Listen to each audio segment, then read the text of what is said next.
He caught her red-handed. The woman he trusted, the love of his life, cheating. His world shattered in an instant. Rage, betrayal, disbelief. He couldn't breathe. The lies, the secrets, all of it crashing down. How could she do this? Why didn't he see it? The truth was too much to handle, but now it was too late. His heart was ripped apart, but something inside him snapped. What would he do now? How far would he go to reclaim his life? What he did next will change everything. You won't believe the shocking twist. I never saw it coming. We were always that couple, the ones everyone envied. We built our life together from nothing, struggled, laughed, fought, and loved. But lately, things have been different. And not the kind of difference that you can easily explain or fix. It was that strange, nagging feeling that something was slipping away, but you don't know exactly what. She used to be the love of my life, my best friend, my confidant. But now, all I could see were the little changes. The way she spent more time away from home, the extra hours at work, the texts that were suddenly more guarded. The phone, always in her hand, always out of sight. At first, I chalked it up to work stress. She's always been a career-driven woman. But it was more than that. When my knee injury kept me at home, I could feel the distance growing between us. I wasn't the man I used to be, but I didn't expect her to be someone else either. Yet, there she was, distant, disconnected, fighting me on the smallest things, making excuses for everything. I tried, I really did, to keep our connection alive. But no matter how hard I tried, she just wasn't there. I remember the first time I really noticed it. I had to ask her if something was wrong because her smile wasn't as bright anymore. The way she looked at me was different. Cold, even. But she just said I was imagining things. We had a few rough patches over the years, but we always found a way back to each other. I thought this would be the same. Then, I found the clue. The one that shattered everything. It wasn't just my paranoia. I wasn't crazy. Her social media was filled with pictures. At first, I thought it was just a friendly colleague. But as I looked closer, something didn't add up. This guy, let's call him David, was always too close. A hand on her back, his arm around her. I never thought I'd be the guy suspicious of something like that, but I knew her. She wasn't the type to let a guy get too close. Not unless something was already happening. And then there was the most telling part. I couldn't see his profile. I was blocked. I sat there, staring at the screen, feeling like the walls were closing in. My heart pounded, my thoughts raced. I wanted to confront her, but I knew it wasn't enough. I needed more. I had to prove it to myself, to us, before I could say anything. I wasn't going to let this go. I had to know the truth, even if it was going to tear me apart. But what was I really looking for? Was it proof of her betrayal? Or was I just trying to make sense of the pieces that didn't fit? Because when I confronted her, I realized that the truth might be worse than anything I could imagine. I knew I couldn't do this alone. So I started gathering information, sifting through everything, looking for something that would break through the silence. But there was more to this story than I could have ever prepared for. Something far bigger than her affair was waiting to be uncovered. But that's a tale for another time. The days after I found the pictures were a blur. I didn't know what to do with myself. Everything felt wrong, but I didn't want to admit it. She wasn't the woman I'd married, but I kept telling myself it was just a phase. Maybe it was the stress from work, or maybe I was just overthinking things. Still, I couldn't ignore the distance between us. She was always on her phone now, hiding it from me, laughing at jokes I couldn't hear, texting constantly. When we did talk, it was always short, like she was somewhere else. Her presence was in the room, but her mind? Far away. I started feeling like a stranger in my own home. I tried to push it down, but I couldn't. I had to know the truth. One night, I started scrolling through her social media, something I never usually did. That's when I saw the pictures. Her with him, David. His hand on her back, his arm around her shoulders, too close for comfort. I knew she wasn't the type to let anyone get that close unless something was already going on. I wasn't imagining things. She was having an affair. I didn't know how long it had been happening, but I knew I had to find out. I wasn't going to confront her yet. I needed more proof. So I watched. I paid attention to her routine, her phone habits, the way she acted around me. Each day, she became more distant, more elusive. She'd come home late from work, shower immediately, barely talk to me, and then go to bed. I began going through her messages when I could. Then, one night, I found an email from David, the one that made my heart stop. "I can't wait to see you tonight," it said. "We'll pick up where we left off." The room spun. The confirmation I had been dreading was finally here, and it hit harder than I expected. My stomach twisted as I read the email again.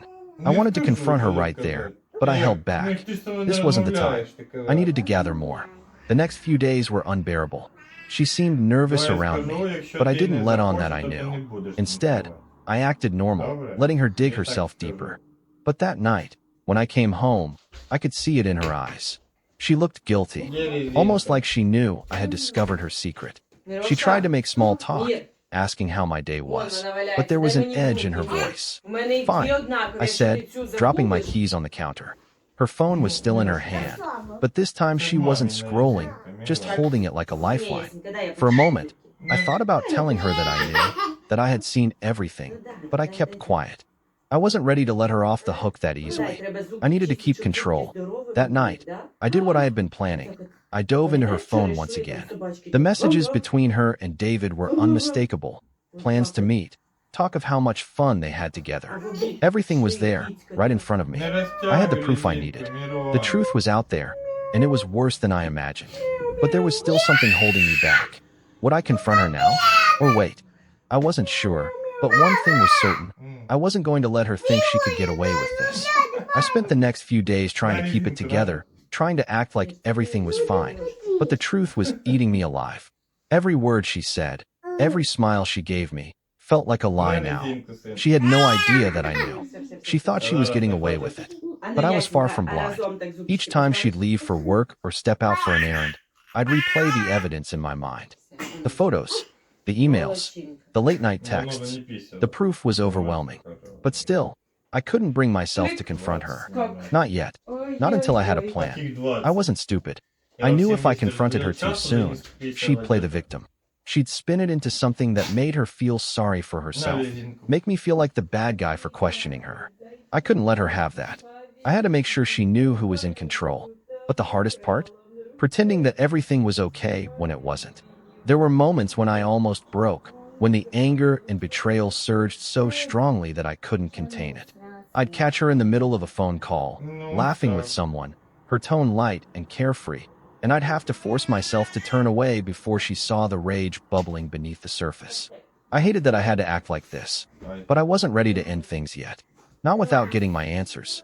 One evening, she came home late again. Her excuse? More work. She was working late for the third time this week. She kissed me on the cheek when she came in, but it felt forced, like she was doing it out of habit rather than affection. Her phone was in her hand again, always attached to her. She seemed more nervous tonight than usual. She kept glancing at the clock, tapping her foot like she was waiting for something or someone. I couldn't help but wonder if David was texting her right now. Was he the one she was waiting for? I decided to test her. "Are you okay?" I asked casually, trying to sound nonchalant. She looked at me, startled, like she hadn't expected me to ask. "Yeah, just tired," she said, offering a half smile before looking away. I didn't buy it. Something was off, and I could feel it in my bones. I wasn't ready to confront her, not just yet, but I was done playing the fool. So, I made a decision. I wouldn't sit idly by anymore. I would take control on my terms. The next day, I made a plan. I wasn't going to confront her immediately. Instead, I'd gather everything I could, prepare myself for what was coming. I knew that when I finally confronted her, it would be a showdown, one way or another. But I wanted to make sure I was ready for whatever she threw at me. I wasn't going to give her the satisfaction of seeing me crumble. No, this was my life, and I would take it back. I spent the evening getting my ducks in a row, organizing everything I had, getting my thoughts together, and waiting for the right moment. The calm before the storm. But deep down, I knew the storm was coming, and I could feel it in the air. Would she admit it when I confronted her? Would she come clean, or would she try to lie her way out of it? I had no answers, but I was ready for whatever came next. The moment had arrived. I couldn't pretend anymore. The lies, the secrets, everything had been eating at me. I had to know the truth, but more than that, I needed her to know I knew. It was a Saturday evening. The house was quiet, but there was a heavy silence between us. She was sitting in the living room, scrolling through her phone, oblivious. I stood at the doorway for a moment, taking a breath, trying to steady my nerves. I had waited long enough. "Can we talk?" I asked, my voice calm, though my heart raced. She put her phone down, offering me a weak smile that didn't quite reach her eyes. Sure. What's up? I know about David, I said, not wasting any time. Her smile disappeared immediately. The color drained from her face, and I saw the panic flicker in her eyes. You're... what? She stammered. I folded my arms, meeting her gaze. The pictures, the emails, the late nights. I know everything. She blinked at me, frozen, then looked away, her lips trembling. She opened her mouth, but nothing came out. I could see her scrambling for an excuse, but there was no way out. You're not fooling me, I said, my voice steady, though every word felt like it was tearing me apart. I know you've been seeing him. All these months, lying to my face. Her silence was deafening. I could see the weight of it sinking in, and I couldn't decide what hurt more, her betrayal or the fact that she thought I wouldn't notice.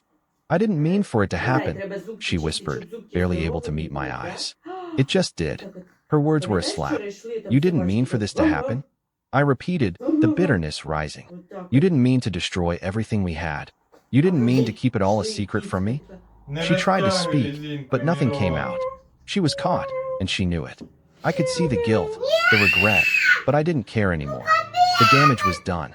I gave you everything, I said, the pain rising in my chest. And you repay me with this? With him? She started crying, but I didn't feel sorry for her. I wasn't going to feel sorry for the woman who had broken me. I didn't know what to do, she whispered through her tears. I felt so alone. I almost laughed. Alone? You weren't alone. You had me, but you chose him. You chose this. She shook her head, her face crumpled with guilt, but I wasn't interested in her excuses anymore. It was too late. I want a divorce, I said, the words finally coming out. It felt final, like a weight lifting off my shoulders. Her face paled, and she opened her mouth to protest, but I raised my hand, stopping her. You made your choice. Now I'm making mine. I turned and walked away, leaving her there to process the truth. It was over. No more lies, no more pretending. The relief was instant, even if the pain was still there. I was done. The days following our confrontation felt like a blur. There was no more pretending, no more small talk. It was just us, facing the wreckage of everything we had built. I didn't expect her to be calm. I didn't even expect her to apologize. But what I didn't expect was her complete silence in the days that followed. She barely spoke to me, her eyes constantly avoiding mine. The guilt was written all over her face, but there was no shame. She didn't fight for us. She didn't even try to make it right. It was as if she knew it was over too, but couldn't bring herself to admit it. I wasn't sure if it was relief or despair, but I felt nothing for her. The woman I had loved for so long was gone, replaced by someone I didn't recognize. Someone who had chosen another man over the life we shared. I stayed in the house for a few more days. I couldn't bring myself to leave yet. I needed to pack my things, sort through the mess. But every time I looked at her, the anger and betrayal would bubble back up. I had been a fool for so long, and now I had to live with the consequences. She tried to talk to me a few times, but I couldn't bring myself to engage. She'd say things like, I'm sorry, or I didn't mean for this to happen, but none of it mattered anymore. It didn't change the fact that she had destroyed us, and no apology could undo that. I had already made the decision, but seeing her so broken, so lost, made me question everything for a split second. It was a fleeting thought, a moment of doubt, but I pushed it away. I was done. I spent the next few days packing, boxing up the life we once had. The walls seemed to close in as I walked through each room, every item reminding me of the time we spent together. The photos on the walls, the shared memories, it all felt so empty now. On the last night, I was up late, packing the final boxes. The house felt eerily quiet. I could hear her moving around in the other room, but I didn't go to her. I couldn't. Finally, she came to the door, standing there for a moment before stepping inside. You're leaving, aren't you? She asked softly. I nodded. I don't want this. I never wanted to hurt you, she said, her voice trembling. I looked at her, trying to find the woman I once knew, but she was gone. All that was left was someone who had betrayed me. Then why did you do it? I asked, the words coming out sharper than I intended. She didn't have an answer. I need you to leave, I said, my voice flat. Please. She nodded, turning to leave without another word. The door closed behind her, and I was alone, completely alone. And in that moment, I knew it was over. Not just the marriage, but everything. I had spent years building a life with someone who was never really there. And now I Забираю. was free. The next morning, I left. I didn't look back. The first few days after I left were a strange Я mix of скажу, relief and не emptiness. скажу, I had чесно сказати. expected the freedom to feel like a weight Тактично не lifting, розмовляєш, but як казав. instead, it felt like the silence of an empty house, echoing back at me. Давай я I was скажу, alone for the якщо ти first не time in захочеш, то years, ти не and it was будеш both a нічого. blessing and a curse. Добре? I stayed at Я a так friend's скажу. place, not really wanting to talk about what happened. I wasn't ready for, "I'm sorry," or "you're better Є off." Лінка. I just needed space to process. So, I buried myself in work. But even that didn't help. My mind kept drifting to her. What was she doing? Was she with him? Did she even care? One evening, I ended up at a bar. The noise, the lights, the crowd, it all blurred together. I wasn't looking for distraction, just something to drown out the thoughts. Then my phone buzzed. It was her. "I need to see you. We need to talk." I stared at the message, my finger hovering over the phone. I had promised myself I wouldn't engage, but I also needed closure. I needed answers, even if they didn't make sense. "Fine. When?" I replied, "Tomorrow. Не Please, розтягуй I'll meet you at the лісінку, park." Мілан. The park. The place where we'd once talked about our future, laughed over nothing. It felt wrong, but it also felt like the only place where this conversation could happen.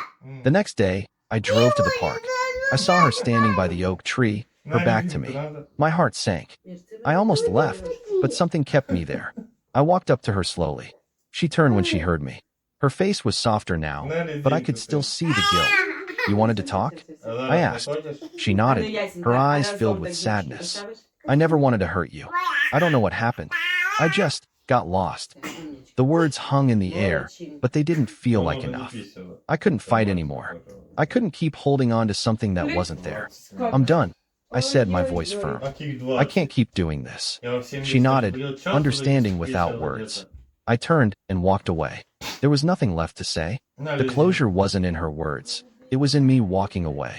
Leaving her behind was supposed to feel freeing, but in reality, it was one of the hardest things I've ever done. I thought that walking away would bring peace, but instead, it left me with a strange emptiness. I was free, yes, but I was also broken in ways I hadn't expected. The first few weeks were the hardest. I stayed in a small apartment, trying to get my life together, but every room felt too quiet, every thought too heavy. I wasn't sure who I was anymore. Was I the man who had loved her? Or was I the man who had been betrayed, left to pick up the pieces of something that never was? I threw myself into work, but even that didn't help. At night, I found myself staring at the ceiling, the memories flooding in. Our good moments, the laughs, the plans. But they all felt like a distant dream now, something that wasn't mine anymore.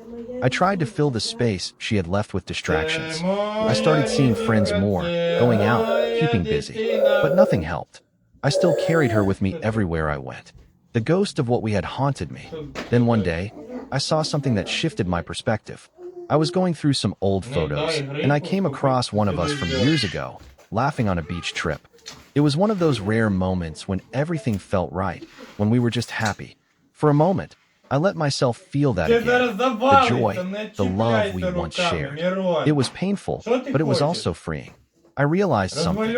As much as I hurt, as much as I felt betrayed, I could still hold on to the good moments. I could let them go too. She wasn't going to take those memories from me. They were mine. And slowly, I began to heal. The days turned into weeks, and the weeks turned into months. The ache didn't disappear overnight, but it lessened. I started to find myself again, not as her husband, not as the man who was wronged, but as me. The version of me that was still strong, still capable of moving forward. I learned to forgive, but not for her, for me. I had to let go of the anger, the bitterness that had consumed me. It didn't mean I was okay with what happened. It meant I was choosing to move on, to build something better, starting with myself. And as the healing began, I realized that life wasn't over. It was just beginning again. The first time I felt like myself again, truly myself, was when I took a trip alone. It was a weekend getaway, nothing fancy, just a small cabin in the woods, away from the noise of the city and the clutter of my thoughts. The silence of nature gave me a space to breathe, to think clearly for the first time in months. I'd never been one to take solo trips before. I'd always been with her, or with friends, or always busy. But this time, there was something about being alone with my own thoughts that felt right. I spent the weekend hiking, reading, and reflecting.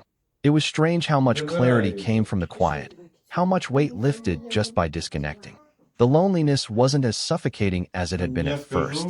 There was peace in it, in just existing without the baggage of my past. I didn't have to answer to anyone.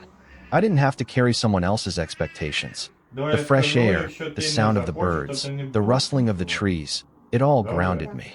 For the first time, I felt a sense of gratitude for the silence.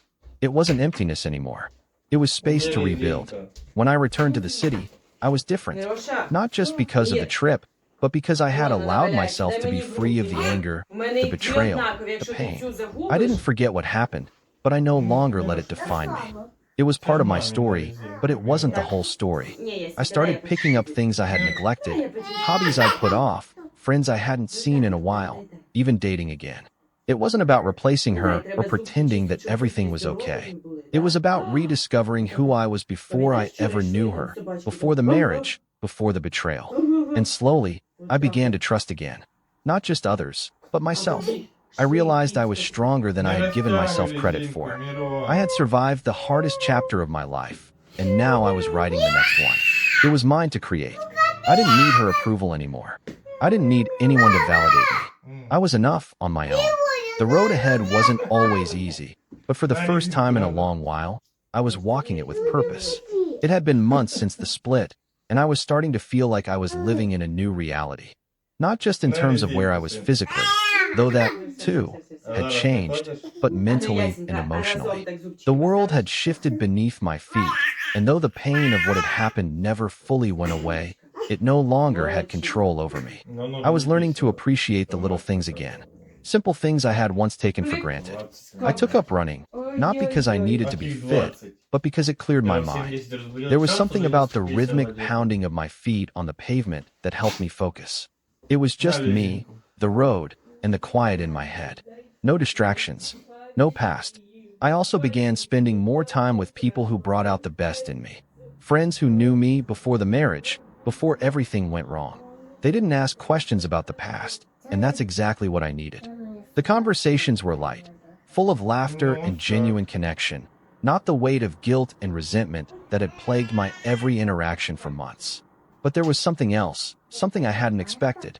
I started meeting new people, casually, just through friends or random encounters. And for the first time in a long while, I felt a spark of interest. I wasn't looking for anything serious. I wasn't ready for that.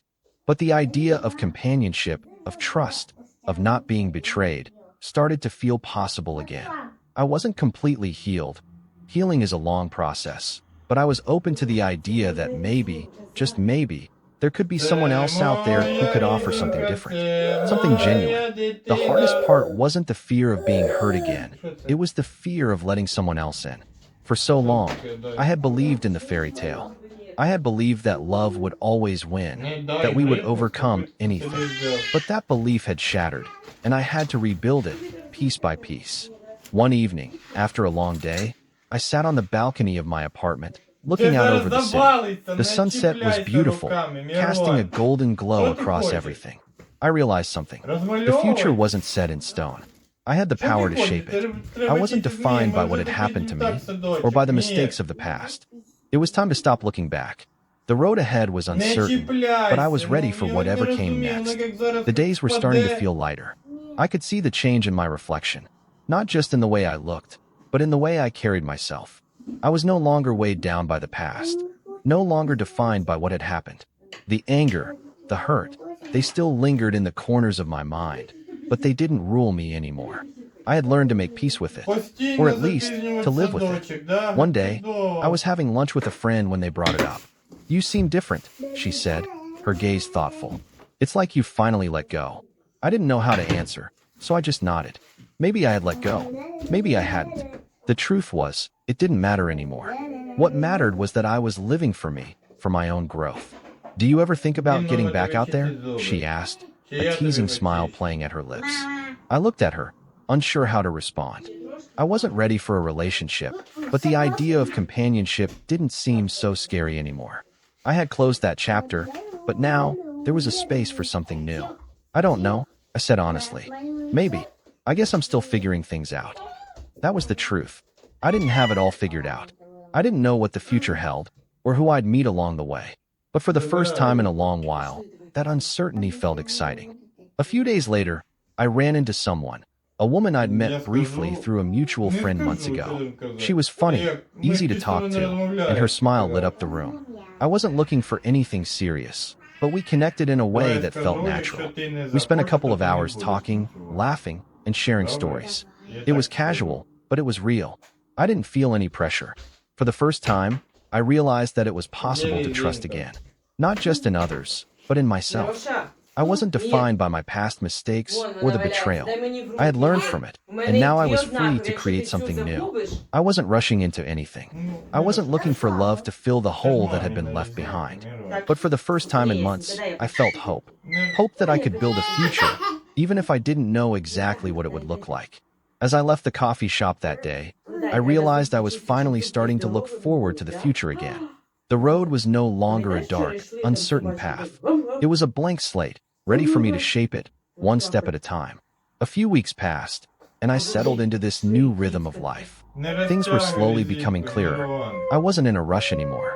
My focus was on growth, on building my life from the ground up without the shadows of the past hanging over me. It felt good. It felt like I was finally stepping into my own skin again. Then came the unexpected. One evening, I was at a small dinner gathering hosted by an old friend. The atmosphere was light, with everyone chatting and laughing, and I was finally starting to feel like myself again. I wasn't thinking about her anymore. I wasn't thinking about the betrayal. I was just enjoying the moment. But then, as I was pouring a drink, I heard a voice from behind me. "Hey, is that you?" I turned around and froze. It was her. My heart skipped a beat as she stood there, holding a glass of wine, looking almost nervous. I hadn't seen her in months. It felt like a lifetime ago. She looked different, too. Not just physically, but something in her eyes had changed. She wasn't the woman I once knew, at least not in the same way. There was no anger, no defensiveness, just an uneasy calm. For a moment, we just stood there, staring at each other. I didn't know what to say. My instinct was to walk away, to leave the room and pretend she wasn't there. But she looked so vulnerable, like she wanted to say something, but didn't know how. "Hi," she finally said, her voice soft, almost apologetic. I nodded, trying to keep my cool. I didn't want to make a scene, not here, not in front of everyone. "Hi," I managed to say. For a second, we just stood there, the past hanging between us like a thick fog. She opened her mouth to speak, but I held up a hand, stopping her. "I don't think we need to talk," I said quietly. "I think we've said everything that needed to be said." She swallowed, nodding. "I know. I needed to see you. I'm sorry for everything." There it was, the apology. But it didn't feel like it would change anything. The truth was, I had already said goodbye. I had already healed. "I appreciate that," I said, my voice steady. "But it's time we move on." She nodded again, a quiet understanding between us now. It was strange, standing there with her, but somehow it felt right. We didn't need closure anymore. I had it when I walked away. Without another word, I turned and walked back to the table, the quiet weight of that moment sinking in. She was still a part of my past, but she was no longer my future. And for the first time in a long while, that felt okay. It's strange how life can hit you with unexpected moments, but I learned something important that night. The past never really goes away. It just becomes a part of your story. And I realized that meeting her again, in that strange, accidental way, wasn't about revisiting old wounds. It was about understanding that some chapters, no matter how painful, come to a close. After that encounter, I thought about it more than I wanted to admit.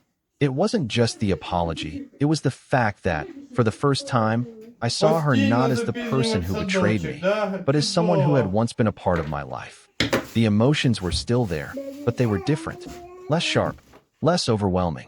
I knew, deep down, that the hardest part of healing wasn't the confrontation or the anger or even the heartbreak. It was letting go of what I had hoped for, what I thought we had, and what I thought I needed to move forward. The next day, I woke up with a sense of calm that I hadn't felt before.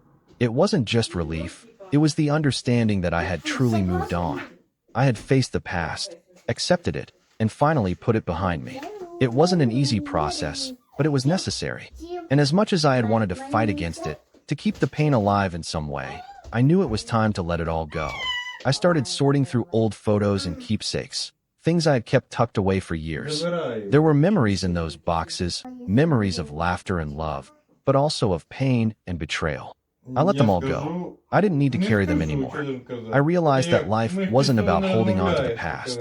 It was about finding the strength to let go of what no longer served me. The things I had once held on to so tightly were now just reminders of who I had been and who I had become. A few months later, I met someone new. It wasn't anything serious. Not yet, but it felt different. There was no pressure, no rushing. Just two people seeing where things could go. We talked openly, shared stories, and laughed easily. There was no baggage, no weight from the past. And for the first time in a long time, I felt a spark. It wasn't about replacing what I had lost. It was about discovering that there was still room for something real. As I walked through the new chapter of my life, I carried with me everything I had learned, not just about love and trust, but about myself. I wasn't the man I had been before. I was stronger, wiser, and freer. The road ahead was still uncertain, but for the first time, I wasn't afraid to walk it. A year had passed since everything fell apart, and I was amazed at how far I'd come. Life had settled into a rhythm, quiet, but fulfilling. I was living on my own terms now, without the shadow of betrayal hanging over me. I had learned, slowly but surely, that moving on didn't mean forgetting. It didn't mean pretending like nothing had ever happened. It just meant accepting that the past was gone, and the future was mine to shape. I woke up one morning to the sound of birds outside my window. It was early, but the sun had already begun to rise, casting a soft light across my room. For the first time in a while, I felt a sense of peace. No more anger, no more regret, just the promise of another day. I had finally stopped looking back. The relationship I had started building with someone new had grown at its own pace. We spent weekends together, getting to know one another, but we were careful. No rush, no pressure. I had learned that love, when it was real, didn't need to be forced. It wasn't about finding someone to fill the space the last person left behind. It was about building something new, from scratch, with two people who chose each other every day. I wasn't the same man I was when I had first walked away from my marriage. I had become more confident, more self-aware. I had learned how to be alone without feeling lonely, how to trust myself again, and how to embrace uncertainty instead of fearing it. That night, I sat outside with a glass of wine, looking at the stars. It was one of those rare, clear nights where everything felt still. The world felt big, but also small, like it was giving me a chance to finally breathe. I didn't know what was next, but I wasn't scared anymore. I had learned that life wasn't about holding on to people or moments that weren't meant for me. It was about finding joy in the present, in the small things, the quiet nights, the new relationships, and the moments of peace I now allowed myself to have. I didn't know where this road was taking me, but for the first time in a long time, I was excited to see where it would lead. The months kept passing, and with each one, I found myself feeling lighter. It wasn't about forgetting what had happened. What happened shaped me into who I was now, and for the first time, I was okay with that. I had faced my pain, confronted the betrayal, and had come out on the other side, stronger, more whole. Life, for the most part, had become a quiet peace. I'd found a rhythm. I got up in the mornings with a sense of purpose. I spent my days doing what I loved, and I spent evenings in the company of people who made me feel good about myself. My new relationship, though still cautious, was blossoming into something real. I wasn't rushing anything this time. I was in no hurry. For once, I was happy with where I was, with who I was. Then came a phone call that I wasn't prepared for. It was from my ex-wife. I hadn't heard from her in months, and I had no idea why she was calling now. Part of me wanted to ignore it. There was nothing more to say, after all, but I knew I had to pick up. "Hello," I said, trying to keep my voice steady. "Hey," she said, her voice quieter than I expected. "Hi. I know it's been a while, but I've been thinking about you." I didn't know what to say. My initial reaction was to feel that old anger, that old hurt, but it was distant now. A memory, not a reality. "Why now?" I asked, keeping my tone neutral. She sighed. "I just wanted to tell you that I'm sorry. For everything. I know I hurt you, and I've spent a long time thinking about it. I can't change what happened, but I wanted you to know that I regret it." It was the apology I'd never asked for, but somehow, in that moment, it felt necessary. not because I needed her forgiveness, but because I needed closure. I've moved on, I said softly. But I appreciate you saying that. It's good to hear. It's what I needed from you a long time ago. There was a long pause before she spoke again. I know. I just wanted you to know that I'm doing better. And I hope you're doing okay too. I am, I replied. I'm doing better. I'm in a good place now. We exchanged a few more words, but there was no bitterness, no anger, just two people who had shared a past, who had moved on in their own ways. And for the first time in a long time, it felt like the past had truly been laid to rest. When I hung up, I sat in silence for a moment, the weight of the conversation settling over me. It was over, completely. No more unresolved feelings. No more unfinished business. I knew that this chapter of my life was truly behind me. The lessons I had learned, the strength I had gained, they were mine to keep. And now, I could step forward into whatever came next without hesitation. It's strange how time works. In the beginning, I couldn't imagine a day without thinking about her.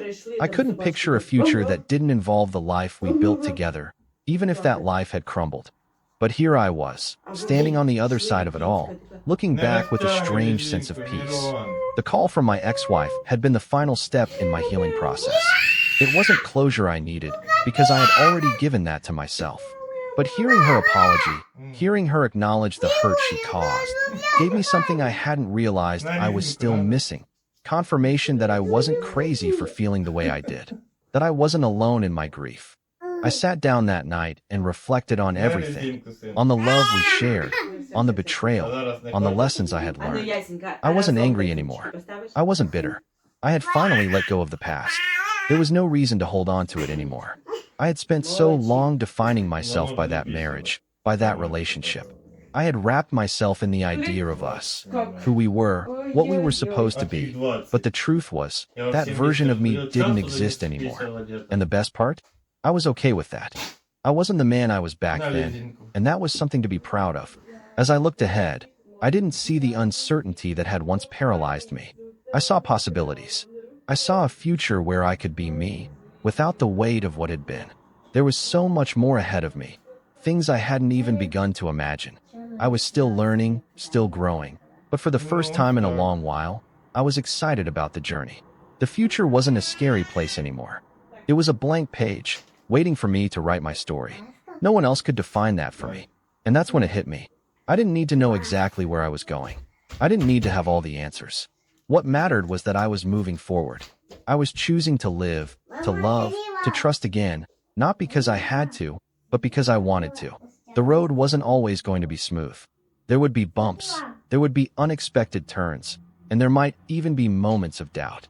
But as I took the first step into my new future, I knew this. I was finally free. Free from the past. Free from the anger. Free from the pain. And that was all I needed to start writing the next chapter of my life.